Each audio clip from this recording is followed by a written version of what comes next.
सपा नेता एसटी हसन का उत्तरकाशी आपदा पर अजीब तर्क, कहा ये आपदाएं ऊपर वाले का इंसाफ है, दूसरे धर्मों का अपमान, इसलिए आपदाएं। एसटी हसन ने दरगाहों मस्जिदों पर बुलडोजर चलने की भी जिक्र करते हुए कहा कि इसी कारण आपदाओं का होना हो रहा है। कहा इस दुनिया को चलाने वाला कोई और है।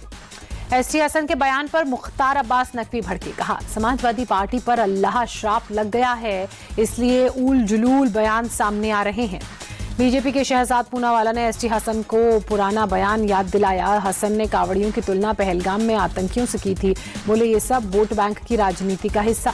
एसटी हसन के बयान पर बरेली के मौलाना शहाबुद्दीन का पलटवार, कहा आपदाएं मुस्लिम देशों में भी आती हैं और हिंदुओं के इलाके में भी। आपदाओं को हिंदू मुस्लिम का रंग देना गलत। उत्तरकाशी के मटली हेलीपैड से तीसरे दिन भी हेलीकॉप्टर सर्विस जारी। आपदा प्रभावित धराली और हर्षल क्षेत्रों के लिए निकाले जा रहे लोग।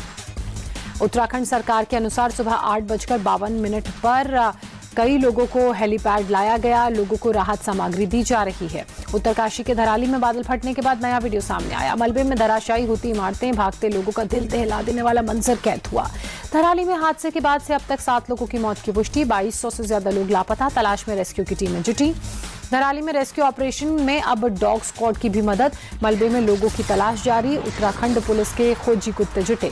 तबाही के बीच दिल को छू लेने वाली तस्वीर। धराली में मुख्यमंत्री पुष्कर सिंह धामी डटे हुए। एक महिला ने साड़ी फाड़ कर राखी बांधी, कहा आप हमारे लिए कृष्ण जैसे।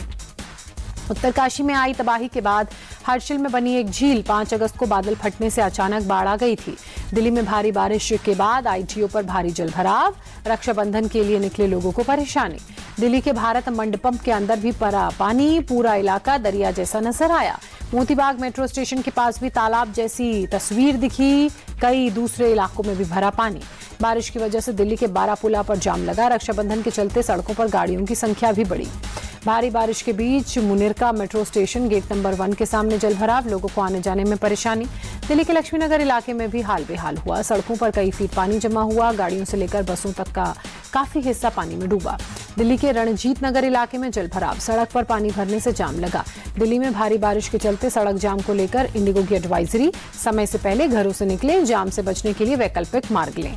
मुरादाबाद में गांव के बाद शहर में रामगंगा का पानी घुसा।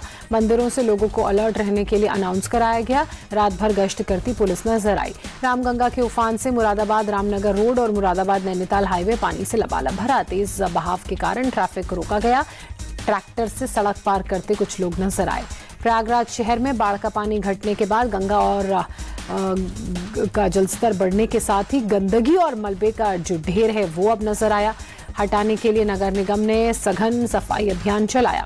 जम्मू कश्मीर के कुलगाम में 2 जवान शहीद हुए। शहीद जवानों के नाम लांस नायक प्रितपाल सिंह और सिपाही हरमिंदर सिंह। बीते 9 दिनों से आतंकियों के साथ सेना की मुठभेड़ जारी।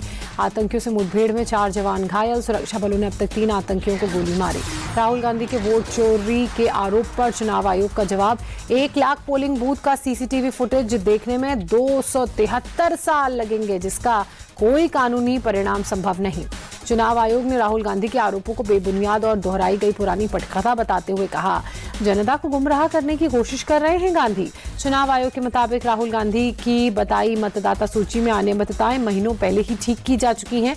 राहुल मतदाता सूची पर आपत्ति दर्ज कराने की प्रक्रिया का पालन करें। चुनाव आयोग ने कहा यदि राहुल गांधी आरोपों को सही मानते हैं तो कानून का सम्मान करते हुए हलफनामे पर साइन करें या फिर देश से माफी मांगे। बिहार में एसआईआर को लेकर बीजेपी नेता दिलीप घोष ने कहा आयोग ने जो किया है वो बिहार तक ही सीमित नहीं है। देश में करोड़ों बांग्लादेशी हैं, उन्हें हटाना होगा। झारखंड के देवघर में बीजेपी सांसद मनोज तिवारी और निशिकांत दुबे के खिलाफ केस दर्ज। बाबा बैद्यनाथ मंदिर के निकासी गेट से जबरन घुसने का आरोप। निशिकांत दुबे पर एफआईआर से सियासी घमासान। बाबूलाल मरांडी का सुरेंद्र सरकार पर हमला। कहा नीचता की हद पार हो गई है, कानून के रक्षक ही साजिश रचने लगे। अखिलेश यादव पर ओपी राजभर का बड़ा हमला। कहा पीडीए पाठशाला की एबीसीडी अलग है। ए से अराजकता, बी से भ्रष्टाचार, सी से चोर। पीएम मोदी ने रूस के राष्ट्रपति पुतिन से बात की। भारत रूस के बीच द्विपक्षीय संबंध और रूस यूक्रेन युद्ध पर बात। पीएम मोदी ने राष्ट्रपति पुतिन को 23वें भारत रूस शिखर वार्षिक सम्मेलन में भारत आने का निमंत्रण दिया। बातचीत से यूक्रेन के साथ युद्ध खत्म करने का सुझाव। 31 अगस्त से 1 सितंबर तक चीन में एससीओ समिट होगा। चीन ने कहा हम भारत के पीएम के स्वागत के लिए तैयार हैं। रायसेन के एक प्राइवेट स्कूल में क से काबा, म से मस्जिद, न से नमाज पढ़ाए जाने का विरोध। एबीवीपी के कार्यकर्ताओं ने प्रदर्शन किया, स्कूल की मान्यता रद्द करने की मांग। दिल्ली के पहाड़गंज में रेहड़ी वालों के 2 ग्रुप में हिंसक झड़प में घायल 7 लोगों का इलाज जारी। दोनों पक्षों के लोगों पर पुलिस की कार्रवाई। उज्जैन के महाकालेश्वर मंदिर में भस्म आरती का आयोजन। श्रावण पूर्णिमा के अवसर पर सुबह आरती। गांधीनगर में रक्षाबंधन कार्यक्रम, मुख्यमंत्री भूपेंद्र पटेल शामिल हुए। महिलाओं ने मुख्यमंत्री को राखी बांधी। रक्षाबंधन के अवसर पर लखनऊ जिला जेल पहुंची कई महिलाएं, जेल में भाइयों को बांधी राखी। मदुरई के कलालागर मंदिर में धूम, वार्षिक आदि रथ उत्सव की तैयारी में श्रद्धालु जुटे।